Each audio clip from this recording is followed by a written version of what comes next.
staircase promises answers, then ends in silence. Welcome to Wolfe's Casebook. I am your host, Enigma.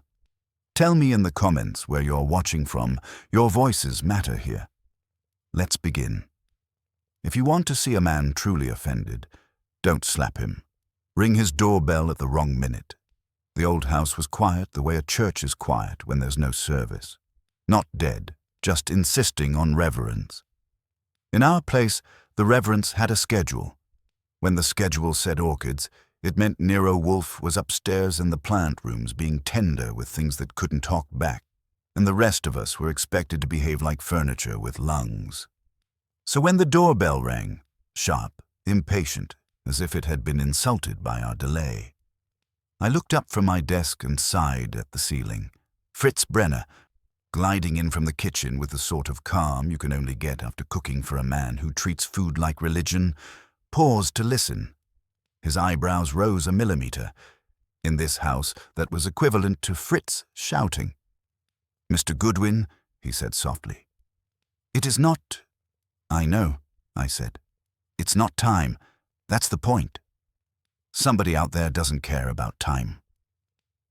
I went to the front hall, keeping my steps light out of habit. You don't stomp in Wolfe's house. Even the plumbing seems to tiptoe. The bell rang again, longer this time. It had a complaint to file. I opened the door and immediately had the impression that whoever it was had stepped out of a photograph and into my vestibule. A woman, late 30s maybe, dressed in charcoal gray, with a coat that looked expensive without trying to show off.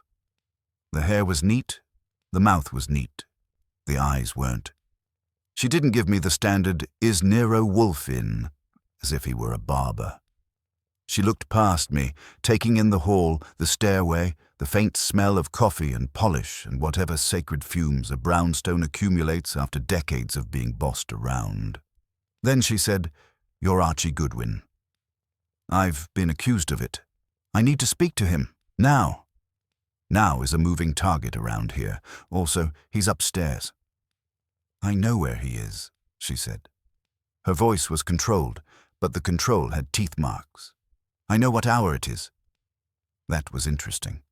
Most people who come here know Wolfe's name and maybe his appetite. Very few know his habits.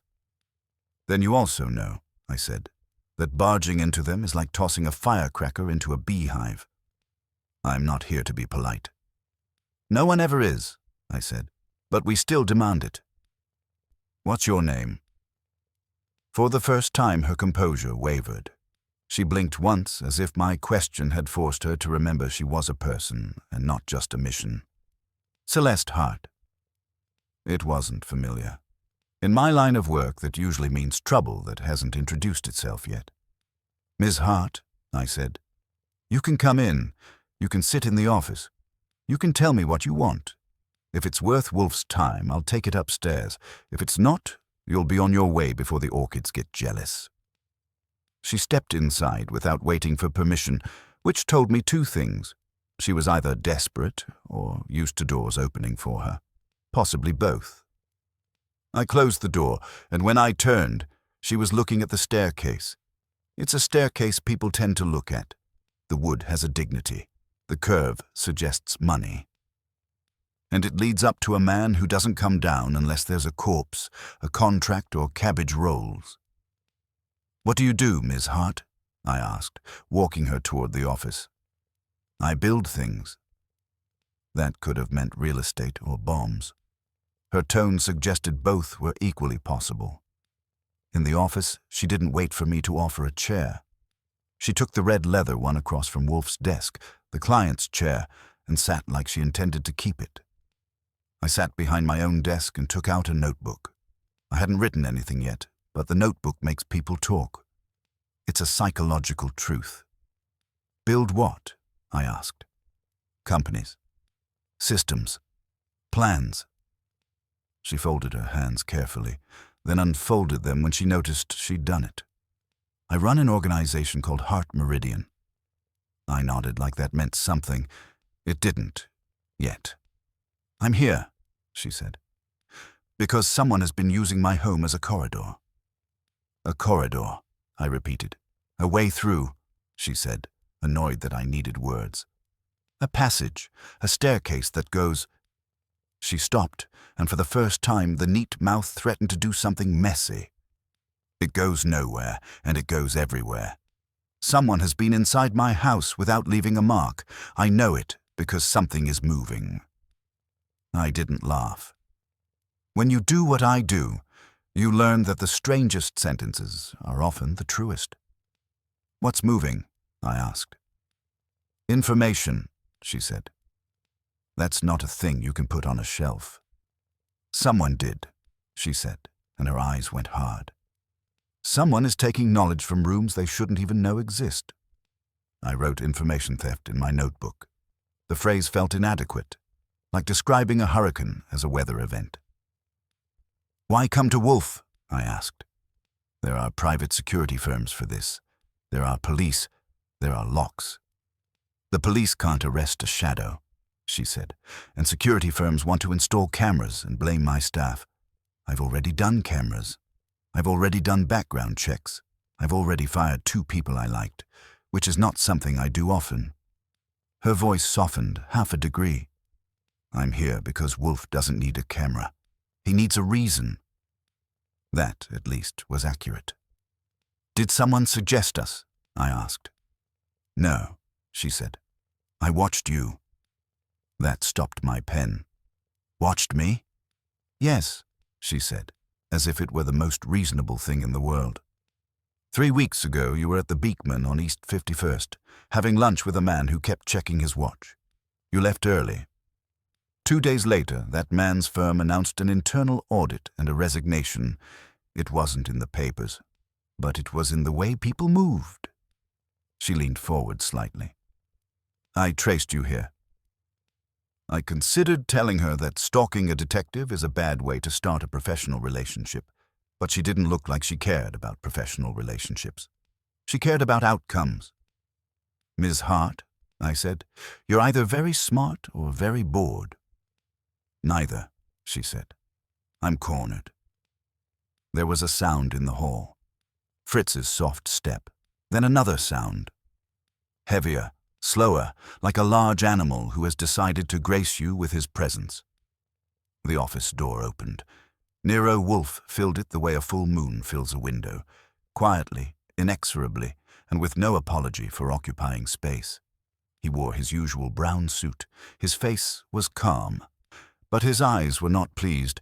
He had been dragged from his orchids. In his personal book of sins, that ranks just below arson. He did not look at me first. He looked at the woman, and the woman, who had been composed all morning, sat up straighter as if the air itself had become heavier.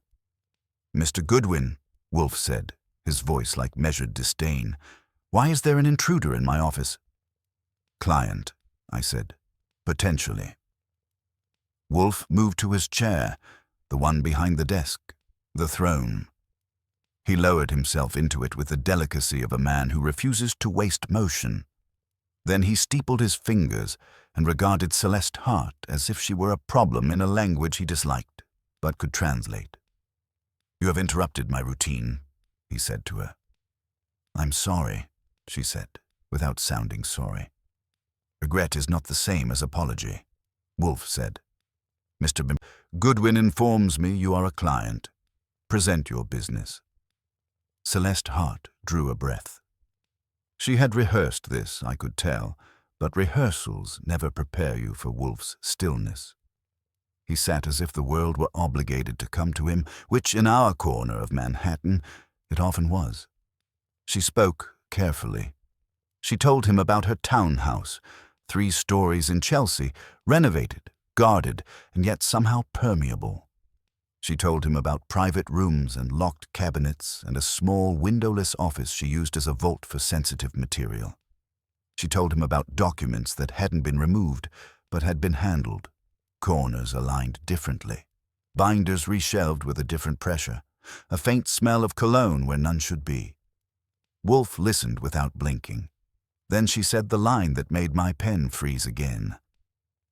"There is a staircase in my house that does not appear on the plans." Wolfe's eyes shifted a fraction, an eyebrow's worth of interest. For Wolfe, that's a trumpet fanfare. Explain, he said. It's behind a wall panel, she said. I didn't know it was there until last week. I found it because a seam was wrong. It's a narrow staircase, unfinished, old wood. It rises and stops at a plastered ceiling. No door, no attic access, nothing.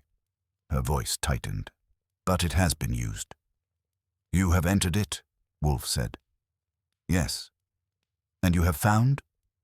What? Wolfe asked, as if the answer were already written somewhere and he was merely asking her to read it aloud.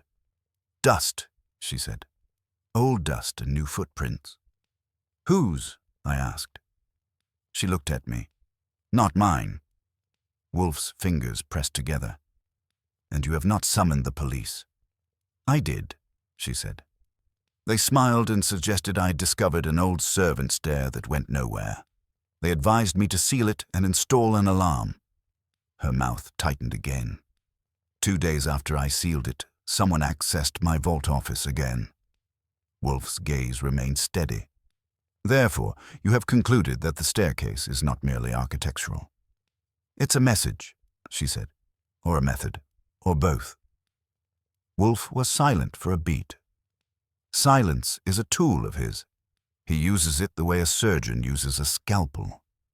Miss Hart, he said at last, you have described trespass and theft of information. Those are not novel. What is unusual is your melodramatic staircase. It's not melodrama, she said. It's leverage. Someone is inside my life and they want me to know it. Why? Wolfe asked. She hesitated. The hesitation was honest, and it was dangerous.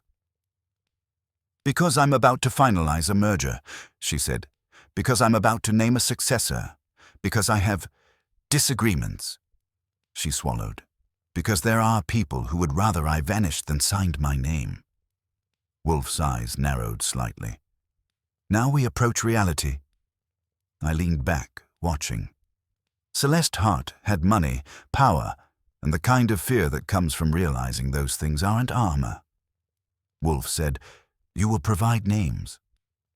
She looked pained, as if names were weapons she hated to hand out. There are 4, she said. My chief financial officer, Graham Voss. My head of operations, Layla Sayak. My outside counsel, Martin Pell, and my partner in the merger, Anton Rice. The names landed on the air like pieces on a chessboard.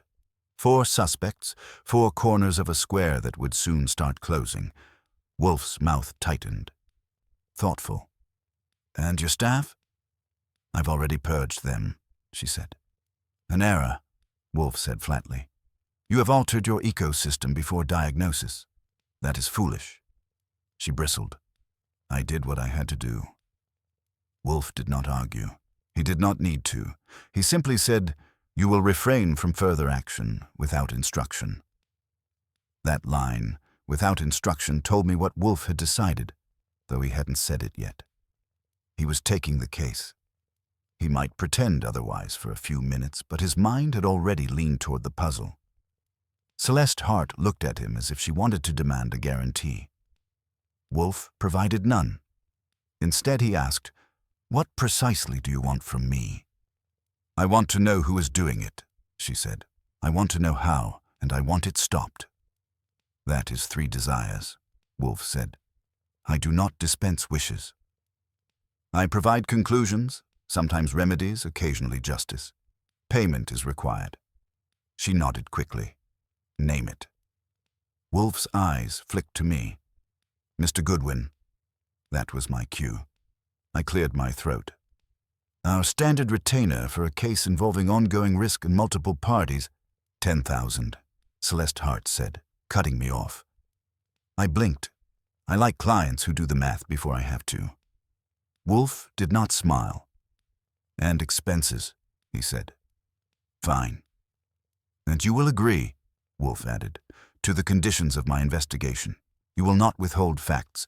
You will not attempt to direct my conclusions. You will not. He paused, as if selecting the most insulting word available.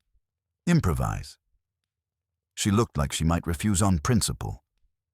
Then she didn't. "I agree," she said. Wolfe leaned back in his chair. Now he looked mildly annoyed again, which for him is the closest thing to comfort. "Very well," he said. "You will return to your house and do nothing. Mr. Goodwin will accompany you this afternoon. He will see this staircase." Celeste Hart's gaze snapped to me. "Today?" "Yes," Wolfe said. "Time is a factor, and I've already lost 1 hour of my orchids." "I'll bring my hat," I said. Wolfe ignored me. He looked at Celeste Hart as if weighing her like an ingredient. "One more matter," he said. "What?" "Why?" Wolfe asked softly. "Did you come to me instead of seeking the assistance of men who would install locks and patrols?" She hesitated again. This time it was deeper. "Because," she said, her voice dropping, "I believe the person doing this has already been in your house." The room went still in a new way. Even Fritz, who had entered silently with a tray of beer for me and coffee for Wolfe, because life must continue, paused half a beat. I felt my stomach tighten. Wolfe did not move, but his eyes sharpened as if a lens had been adjusted. "That," he said very quietly, "is an accusation." "It's a warning," she said. "I don't know how they did it, but I found a slip of paper in my vault office." She reached into her handbag and produced an envelope, careful as a woman handling a snake. It was blank except for an address. She slid it across the desk toward Wolfe. Wolfe did not touch it. He nodded once at me. I picked it up, opened it, and unfolded a small square of paper. On it, in neat block letters, was written, "West 35th Street, the brownstone. No number, no name, just enough." I looked up at Wolfe. He stared at the paper as if it had insulted him personally. Then he said, with calm precision, "Mr. Goodwin." "Yeah?" "Lock the door." That's when I knew the case wasn't just about a staircase that led nowhere. It was about a path that had led straight to us. I locked the door. It made a solid, comforting sound, the kind you notice only when you need it. Fritz set the tray down, glanced at the envelope in my hand, and retreated without a word. In this house, discretion is less a habit than a reflex. Wolfe finally took the paper from me, holding it between two thick fingers as if it might stain. He read it once, then again, then placed it face down on his desk. "This," he said, "is impertinent." "That's one word," I said. "There are others." Celeste Hart didn't speak. She was watching Wolfe the way people watch an approaching train, calculating speed, distance, damage. "You are certain," Wolfe said, "that this paper was placed in your vault office after your discovery of the staircase?" "Yes." "And you did not mention it earlier because—" "Because," she said carefully, "I wanted to see whether you would take the case without it." Wolfe's eyes flicked to her. Sharp. A test. A precaution. "An unnecessary one," Wolfe said. "I do not respond well to manipulation." "Neither do I," she said, meeting his gaze. For a moment I thought they might glare each other into dust. Instead, Wolfe leaned back, hands settling on the arms of his chair. "Very well," he said. "The insinuation that my household has been violated is either a bluff or a signal. In either case, it is foolish." He looked at me. "Mr. Goodwin, you will proceed as planned." "To her place?" I said. "Yes. You will observe. You will report. You will refrain from heroics." "I'll tattoo it on my forearm." "You will not," Wolfe said. "I dislike frivolity." Celeste Hart stood. "I'll have a car waiting." "I prefer a taxi," I said. "They ask fewer questions." Outside, the afternoon had that metallic New York feel. Too bright, too loud, like the city was daring you to keep up. Celeste Hart didn't speak in the cab. She watched reflections slide across the window, jaw set, hands still. People like her don't fidget, they marshal. Her townhouse was narrow and elegant, brick scrubbed clean of history. Inside, everything was deliberate, art placed with restraint, furniture chosen for authority rather than comfort. A house that wanted you to know who was in charge. She led me to the staircase almost immediately. No tour, no pleasantries. We passed a sitting room, a dining area, a sleek kitchen that smelled faintly of lemon and steel. At the back, a paneled wall. She pressed a point near the molding. The panel shifted with a soft complaint and opened inward. The staircase was exactly as she'd said. Narrow, steep, unfinished. Old wood, worn in the center of each step. Dust clung to the edges, disturbed down the middle. I crouched, careful not to add my own footprints. The steps rose maybe 8 feet and ended at a ceiling that had been plastered smooth, painted to match the rest of the room beyond. No hatch. No seam. Someone had climbed it. Recently. Anyone else know about this? I asked. No. Who built the house? It predates me. Renovated twice. By whom? She named a firm. I filed it away. I followed the stairs up with my eyes, then scanned the surrounding walls. Old houses keep secrets the way people do, by forgetting what they're hiding. This one had been reminded. Vault office, I said. She took me to it. Small, windowless, temperature-controlled. Cabinets lined one wall, a desk bolted to the floor. Everything looked immaculate and wrong. Not messy wrong, touched wrong. Like a room that's been put back together by someone who doesn't quite belong. What was taken? I asked. Nothing. What was accessed? She hesitated, then opened a cabinet and removed a slim folder. Inside were diagrams, organizational charts, flow maps, timelines. A plan. My succession, she said. Contingent triggers. Who assumes control if I'm incapacitated, disgraced, dead. Cheery reading? It's necessary. Who knows about this? Only the 4 names I gave Wolfe. Any of them been here? All of them. There it was. I photographed the staircase, the footprints, the cabinet alignment. I asked about staff schedules, recent repairs, deliveries. She answered everything, precise and efficient.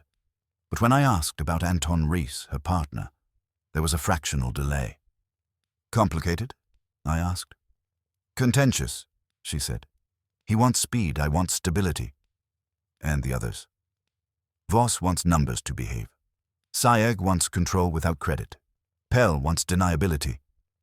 Everybody wants something, I said. That's reassuring. Means we're human. Back at the brown stone, I gave Wolfe the tour in words. He listened, eyes half-lidded, absorbing without comment. When I finished, he asked for the photographs, studied them, then closed his eyes briefly. The staircase, he said, is a theatrical flourish. It serves to unsettle, not to facilitate. Someone still used it. Yes, but not because it was necessary. Because it was noticed. You think it's bait. I think it is a message. I can reach you in places you consider sealed. And the note with our address? A provocation, Wolfe said, or a deflection. It suggests proximity to me in order to distract from proximity to her. I leaned back. Meaning? Meaning, Wolfe said, that the culprit wishes us to look inward while they move elsewhere. Inside the circle. Precisely. The phone rang. Wolfe gestured. I answered. Goodwin, Saul Panzer said, brisk as ever. You wanted quiet checks? On 4 people, I said. Corporate types. I'll send names. Already did, Wolfe said, without opening his eyes. Saul paused. Of course you did. We waited. Evening settled in, the house shifting gears. Fritz announced dinner would be delayed. Wolfe accepted the delay with a grunt that meant approval. Saul called back an hour later. Nothing dirty yet, he said, but something odd. Pell's office was accessed after hours last week. Building logs show his card, but security footage glitched for 12 minutes. Convenient. Voss moved money, Saul added. Not stolen, repositioned, like someone anticipating turbulence. And Reese? I asked. Saul hesitated. He was here, near your block, 2 nights ago. I looked at Wolfe. Wolfe opened his eyes. At what hour? Just before midnight. Wolfe nodded once. Thank you, Mr. Panzer. He hung up and sat in silence, fingers steepled again. They want us anxious, I said. And maybe they want heart isolated. Yes, Wolfe said. And they want time. For what? To climb a staircase, Wolfe said calmly. That leads somewhere after all. The doorbell rang. We both looked toward the hall. Wolfe did not move. Mr. Goodwin, he said, you may answer it. If it is another interruption, I will be displeased. If it is our trespasser, he paused, I will be interested. I stood, smoothed my tie, and headed for the door, thinking that whoever had decided to turn our address into a calling card had made one serious miscalculation. They had stepped into a house that does not forgive curiosity. I opened the door expecting trouble and got a man who looked like trouble's accountant. Mid-40s, neat suit, neat hair, neat smile that had never been used in anger. He held a leather portfolio under one arm and wore the expression of someone who believed buildings existed to be entered when one wished. Archie Goodwin, he said, not asking. That depends, I said. Who's asking? Martin Pell. That name landed with weight. I stepped aside just enough to be polite without being inviting. Funny, I said. We were just talking about you. I find that reassuring, Pell said, stepping in. It usually means I'm relevant. Behind me, I heard Wolfe shift, just a subtle redistribution of mass. But he didn't speak. Pell followed my gaze and adjusted his posture, straightening as if gravity had changed. Nero Wolfe, Pell said. A pleasure. You are premature, Wolfe said coolly. I have not yet decided whether your presence is tolerable. Pell smiled thinly. I'll endeavor to earn it. I closed the door. The lock clicked. Pell noticed. Everyone does. What brings you here, Mr. Pell? Wolfe asked. Concern, Pell said. And prudence. Celeste Hart mentioned she had engaged you. Given the sensitivities involved, I felt it appropriate to introduce myself. You felt, Wolfe said, that this house required your introduction. I felt, Pell corrected gently, that transparency was advisable. That, Wolfe said, is rarely true. Pell sat when I gestured, perching on the edge of the chair like a man prepared to leave at a moment's notice. He placed the portfolio on his knee but didn't open it. I represent Ms. Hart, he said. Legally. So I understand, Wolfe replied. And yet you are not her messenger. No, I'm her shield. Wolfe's eyes sharpened. Against whom? Pell hesitated, then spread his hands. That's the problem. We don't know. That, Wolfe said, is never the problem. Ignorance is merely inconvenient. Pell glanced at me, perhaps hoping for an ally. I gave him my most neutral face, which people always mistake for friendliness. I'm aware, Pell continued, that there are suspicions, that my name is among them. You are not unique, Wolfe said. That is both comforting and damning. Pell exhaled slowly.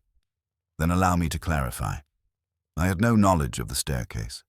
I have never been alone in Ms. Hart's townhouse, and I certainly did not leave notes directing anyone to this address. Of course not, I said.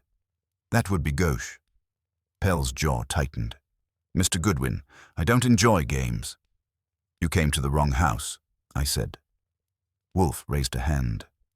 Mr. Pell, you are an attorney. You understand leverage. Tell me, who benefits if Ms. Hart is unsettled? Several parties, Pell said carefully. Markets reward instability. And within her immediate circle, Pell's eyes flickered. Anton Rice is impatient. Voss is cautious to the point of paralysis. Sayegh is ambitious. And you? Wolfe asked. I benefit from order, Pell said. From clarity. From my client remaining solvent and alive. Alive, Wolfe repeated. An interesting inclusion. Pell stiffened. This has escalated beyond corporate maneuvering. Yes, Wolfe said. It has entered my house. Silence pressed down. Pell swallowed. I was near here 2 nights ago, he said suddenly. Before you accuse me, my office is nearby. I work late. And your office logs show access after hours, I said, with a convenient absence of footage. That was not my doing. Pell snapped, then reined himself in. I have enemies. 2. Everyone does, Wolfe said. Some of them are themselves. Pell stood. If you believe I'm involved, say so. I believe, Wolfe said, that you are frightened. Pell's composure cracked, just a hairline. Shouldn't I be? That depends, Wolfe said, on whether fear motivates you to caution or to recklessness. Pell collected his portfolio. I came to offer cooperation. You came, Wolfe corrected, to assess exposure. Pell didn't deny it. He nodded once. Then I've done that. He looked at me. Good evening, Mr. Goodwin. After he left, the house seemed to exhale. Well, I said, he was fun. He was defensive, Wolfe said, and incomplete. Incomplete how? He volunteered information that was not requested, Wolfe said, and avoided that which was. I sat. You think he's hiding something? I think, Wolfe said, that he is hiding something from himself. The phone rang again. This time it was Celeste Hart. I've been followed, she said without preamble. When? Wolfe asked. Just now. A man across the street. He left when I noticed. Did you confront him? Wolfe asked. No. Good, Wolfe said. Where are you? At home. Remain there, Wolfe said. Do not alter your routine. That's what you said before, she snapped. And someone still got in. Yes, Wolfe said, which suggests routine is not the vulnerability. Observation is. After he hung up, Wolfe stared at the desk, fingers steepled, eyes distant. They are watching, I said. Yes. And provoking. Yes. So what now? Wolfe looked at me. Now, Mr. Goodwin, we reverse the staircase. I blinked. Meaning? They believe, Wolfe said, that access implies power. That by demonstrating entry, they control the narrative. His mouth tightened. We will demonstrate comprehension. By doing what? By allowing, Wolfe said calmly, them to believe they have succeeded. I grinned. You want to leak something? Not leak, Wolfe corrected. Position. What kind? Something, Wolfe said, that will require them to act. And when they do? We will observe who climbs, Wolfe said, and who pretends not to notice the stairs. The doorbell did not ring again that night, but sleep came reluctantly, as if the house itself were listening. Somewhere, someone believed they had found a passage through walls. They were about to discover the difference between a route and a trap. Wolfe does not announce his traps. He arranges them the way Fritz plates a soufflé, quietly, precisely, and with an expectation that collapse will occur only if someone interferes. The next morning began as if nothing were wrong, which in this house is often the surest sign that something is. Wolfe had his breakfast at the usual hour, complained mildly about the coffee temperature, and instructed Fritz to source a particular Hungarian paprika that hadn't been imported in years. Normality, in other words, was being weaponized. I was sent out with a purpose and a script. You will inform Miss Hart, Wolfe said, that I require access to a document concerning her succession plan. Which document? I asked. You will say, Wolfe replied, that it concerns a contingency involving Mr. Rice. That's specific. It is bait, Wolfe said. Specificity attracts attention. Do I actually need the document? No, Wolfe said.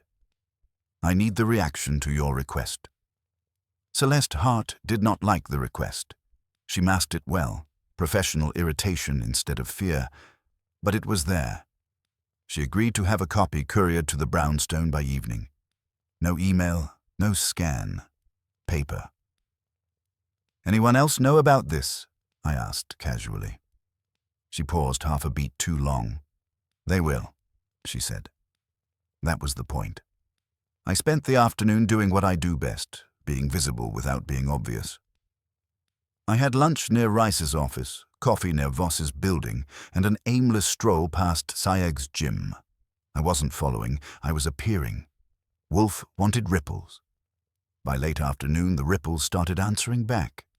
Saul Panzer called. You stirred something. Define something. Rees cancelled a meeting he's been pushing for weeks. Voss moved money again, small amounts, fast. And Pell just booked a flight. Out? No. In, red-eye from Boston tonight. I relayed it all to Wolfe, who absorbed it like a man counting heartbeats. Timing, he said. They are converging. The courier arrived at 6. Young, nervous, efficient.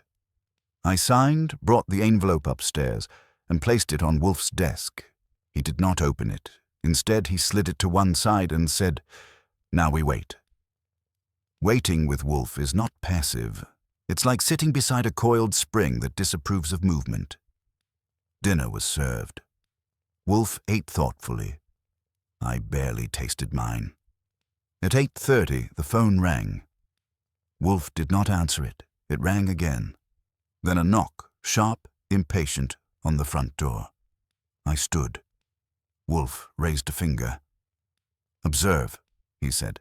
I went to the door and opened it to find Layla Sayeg, impeccably dressed, eyes bright with a kind of ambition that had learned to smile.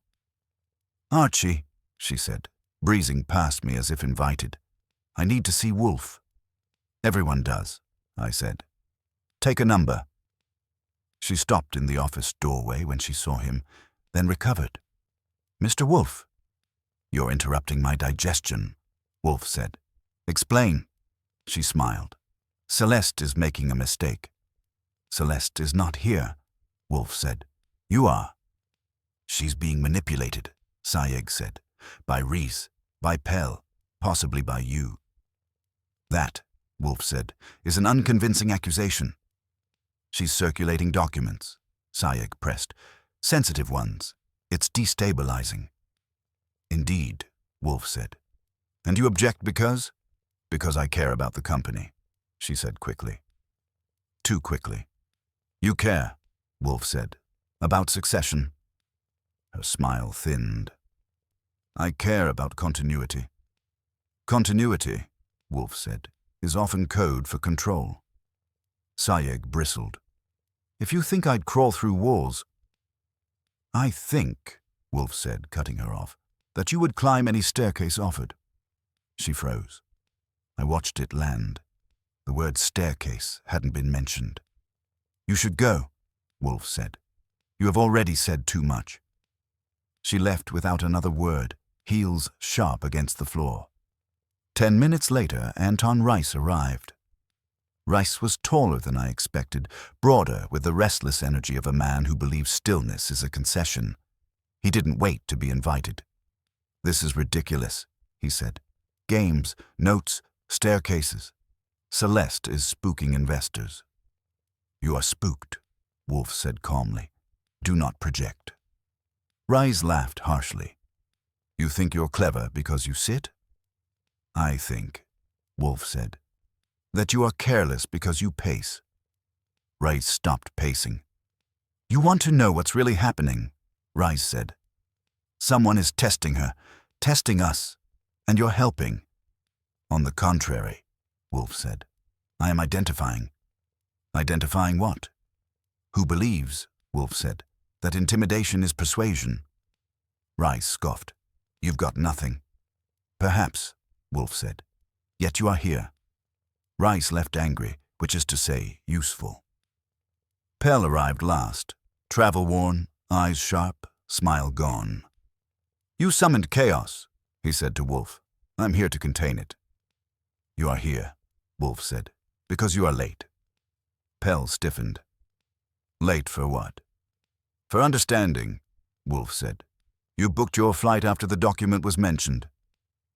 Pell's silence was answer enough.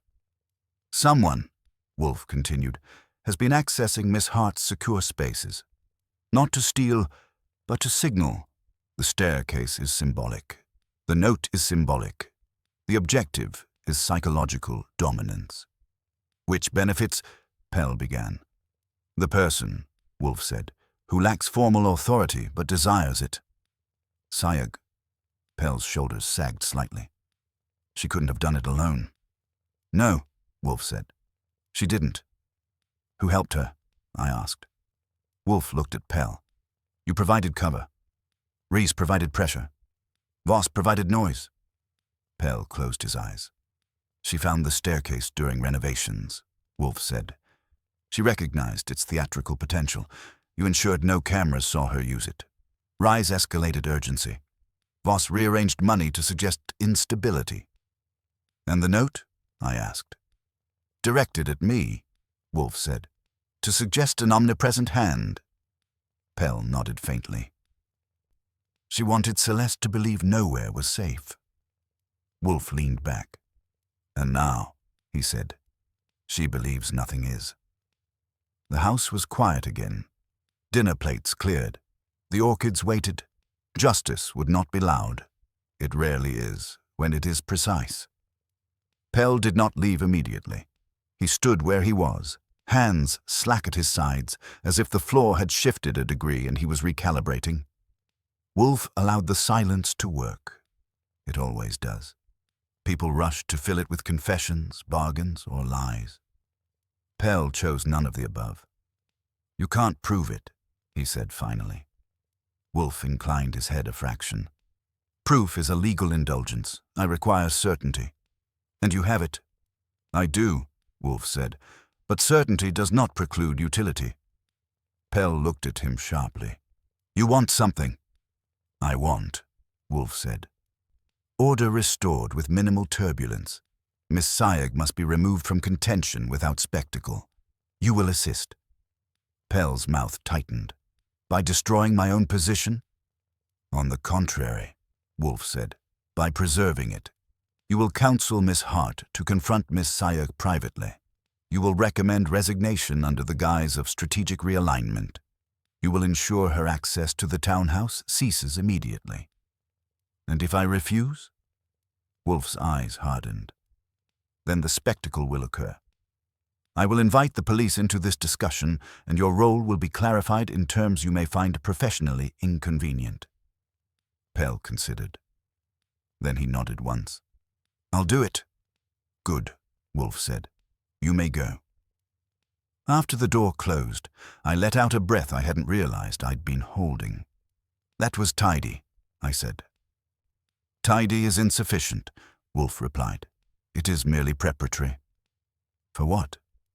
"For resistance," Wolfe said. "Miss Sayag will not capitulate easily. She believes in leverage." As if summoned by belief, the phone rang. Celeste Hart's number.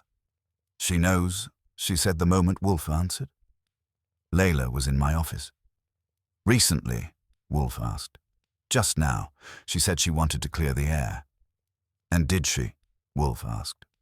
"No," Hart said. "She threatened me. Politely." "Describe," Wolfe said. "She implied that investors respond badly to uncertainty, that rumors travel, that accidents happen when people are distracted." "Did she mention staircases?" Wolfe asked. There was a pause. "No," Hart said, "but she smiled." "That," Wolfe said, "is sufficient." After he hung up, Wolfe turned to me. "Mr. Goodwin, you will return to Miss Hart's townhouse." "Babysitting?" "Observation," Wolfe corrected. "Miss Sayag may attempt a final demonstration." "And if she does?" "You will note it," Wolfe said. "Nothing more." I arrived at Hart's place just after 10. The house felt different, alert, like it had been warned. Hart sat in the sitting room, jacket off, eyes sharp. "She won't stop," she said. "I know her." "People rarely stop," I said. "They just miscalculate." We waited. Midnight crept in on soft feet. At 12:30, Hart stiffened. "Did you hear that?" I had. A faint sound, wood complaining. The staircase. I moved quietly, Hart thumping louder than I liked. The panel was ajar. Fresh footprints marred the dust, lighter than before, narrower. "She's here," Hart whispered. "No," I said. "She sent someone." The footprints stopped at the ceiling as before, but this time there was something else. A small object placed on the top step, a spice jar, paprika. I stared at it. Of all the things to move, to place, to choose, it was personal. I didn't touch it. I photographed it. Then I closed the panel. Back at the brownstone, Wolfe examined the photos with narrowed eyes. "Paprika," he said softly. "From our kitchen," I said. "Same jar." Fritz, standing quietly nearby, looked stricken. "It was on the second shelf," he said. "I noticed it was turned." Wolfe's expression darkened. "So, the circle tightens." "She wanted to prove access," I said. Again. "She wanted," Wolfe said, "to provoke me." "Worked," I said. Wolfe nodded. "Tomorrow," he said, "we end this." Morning came heavy with purpose. Wolfe sent invitations, formal, unyielding, to Hart, Sayegh, Rise, Voss, and Pell. Noon, office, attendance mandatory. They arrived like weather fronts. Hart first, composed but pale. Voss, sweating numbers. Rise, restless. Pell, resigned. Sayegh last, smiling as if this were a meeting she'd scheduled. Wolfe waited until they were all seated. "Miss Sayegh," he said, "you have been industrious." Her smile flickered. "I don't know what you mean." "You discovered a concealed staircase," Wolfe said. "You recognized its theatrical value. You enlisted Mr. Pell to obscure surveillance, Mr. Rice to apply pressure, and Mr. Voss to create financial static. You used intrusion not to steal, but to signal." "That's absurd," she said. "Where's your proof?" Wolfe gestured to me. I placed the paprika jar on the desk. Her eyes widened. "Just a fraction." "You entered my house," Wolfe said, "because you believed access equaled power. You were mistaken. Access merely reveals intention." Hart stood. "You threatened me." Sayegh's composure cracked. "I protected the company." "You attempted to own it," Wolfe said, "through fear." Sayegh laughed, brittle. "And you think you can stop me with words?" "Yes," Wolfe said, "because words are sufficient." He outlined it all. Method, motive, manipulation, with calm precision. By the time he finished, Sayegh looked smaller, stripped of momentum. Hart spoke once. "You're finished." Sayegh left without another smile. Silence returned. Dinner was served on time. Wolfe ate thoughtfully, then said, "Ethics, Mr. Goodwin, are like architecture. Hidden passages may be clever, but they collapse under weight." I raised my glass. "And staircases that lead nowhere?" "Always lead," Wolfe said, "to exposure." I wrote that down. The trouble with a clean ending is that it rarely believes in itself. The house settled back into its rhythms as if relieved. Doors closing with familiar sounds, Fritz moving with renewed serenity, Wolfe's chair reclaiming its gravitational authority. By all outward measures, the case was done. The intruder named, the mechanism exposed, the moral accounting balanced. And yet, Wolfe lingered over his coffee longer than usual. He stared not at the orchids upstairs, his customary refuge after exertion, but at the spice jar I had returned to the shelf. Fritz had washed it, dried it, and placed it precisely where it belonged. Order restored, too neatly. You're thinking, I said. Wolfe snorted. An unavoidable habit. You already won. I concluded, Wolfe corrected. Victory is a separate matter. I waited. With Wolfe, patience is not just courtesy, it's currency. Miss Syag, he said at last, was competent but not exceptional. Her error was believing that access itself conferred dominion. She won't be back, I said. Hart made sure of that.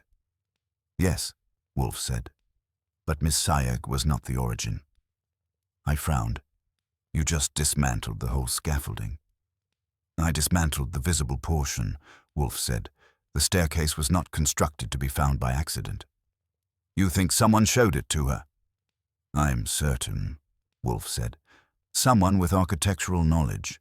Someone who benefits regardless of which contender prevails. I considered that.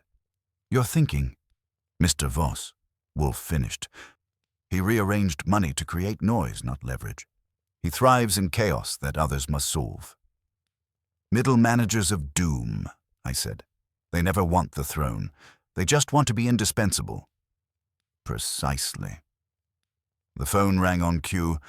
Voss's voice came through thin and strained. There's a problem, he said. An audit. Voluntary? Wolfe asked. No, external. Interesting, Wolfe said. Who initiated it? There was a pause. The board. Which board member? Wolfe asked. Voss swallowed audibly. Celeste. Wolfe's eyes closed briefly. Then the problem is not the audit. It's me, Voss said. Yes, Wolfe said. It is. After Wolfe hung up, I whistled softly. You're good. I am thorough, Wolfe said. The distinction matters. Hart came by that evening alone. No entourage, no armor. She looked tired in a way that money doesn't fix. I thought it was over, she said. It is, Wolfe said. Now, she sat, hands folded. Voss has been feeding information outward for years, not stealing, selling context, making himself necessary. Context, Wolfe said. The most valuable commodity. I missed it, she said, because it didn't look like betrayal. Betrayal, Wolfe said, rarely announces itself. She looked around the office. The familiar menace of the place finally softened. And your house? Wolfe's mouth tightened. It has been trespassed. I'm sorry, she said sincerely this time. So am I, Wolfe said. But apologies do not disinfect. After she left, Wolfe instructed Fritz to replace every lock. Not because they were broken, but because they had been known. That night, as the house went dark, I took one last look at the staircase banister, polished and innocent. Houses remember, so do men. The next morning brought rain in the newspaper and a brief item on page 6. A resignation, an audit, a strategic realignment. No staircases, no notes, no spice jars. Wolfe read it, folded the paper, and nodded once. Justice, he said, does not require acknowledgement. What does it require? I asked. Completion, Wolfe said. And lunch. We ate. The paprika tasted as it always had. Fritz smiled again. Later, as I sat at my desk pretending to work, I thought about staircases, how people build them to go up, to escape, to ascend, and how the most dangerous ones are the ones that convince you they lead nowhere, so you stop watching who climbs them. Wolfe called from his chair. Mr. Goodwin. Yeah? Next time, he said, someone leaves me an address, ensure it is accompanied by an invitation. I grinned. You worried they'll come back? No, Wolfe said. I'm offended they thought they had already arrived. That, in our line of work, was as close to peace as anyone ever gets. The house was quiet again, but it was the good kind of quiet, the earned kind. Not the tense, listening silence that waits for footsteps where they shouldn't be, but the settled hush of a place that knows where everything belongs. Wolfe approved of that sort of quiet. He sat in his chair with the air of a man who had wrestled disorder to the mat and now expected it to stay there. I was finishing up notes I didn't really need when the doorbell rang. Once, I didn't move. Wolfe didn't either. It rang again. Short, respectful. "That," Wolfe said, "is not an interruption. That is punctuation." I opened the door to find Celeste Hart, coat buttoned, posture composed, eyes clearer than they'd been since she first crossed our threshold. No entourage, no urgency, just intention. She came in, glanced around, and nodded faintly, as if acknowledging a battlefield after the smoke has cleared. "I wanted to say thank you," she said. "You have already compensated us," Wolfe replied. "Gratitude is redundant." "It's not payment," she said. "It's recognition." Wolfe regarded her for a long moment. "Very well. Speak." She did. Briefly. Cleanly. Voss had resigned for personal reasons. The audit had found enough to make that resignation permanent and silent. Sayeg was gone. No lawsuit, no scorched earth, just absence. Rees had accepted new terms that included distance and humility, two things he disliked but now understood the price of ignoring. "And the staircase?" Wolfe asked. "Sealed," Hart said. "Documented. Removed from the plans entirely." "That," Wolfe said, "is insufficient." She blinked. "It is?" "You should remember it," Wolfe said. "Not preserve it, but remember it. Forgetting vulnerabilities is an invitation." She absorbed that, then nodded. "I will." She hesitated at the door. "They wanted power without responsibility," she said. "I wanted security without inconvenience." Wolfe inclined his head. "You both erred." She smiled faintly. "I won't again." After she left, Fritz appeared as if summoned by moral resolution. Dinner was announced. Wolfe approved the menu. Life resumed its rightful hierarchy. We ate well. Wolfe always does after a case.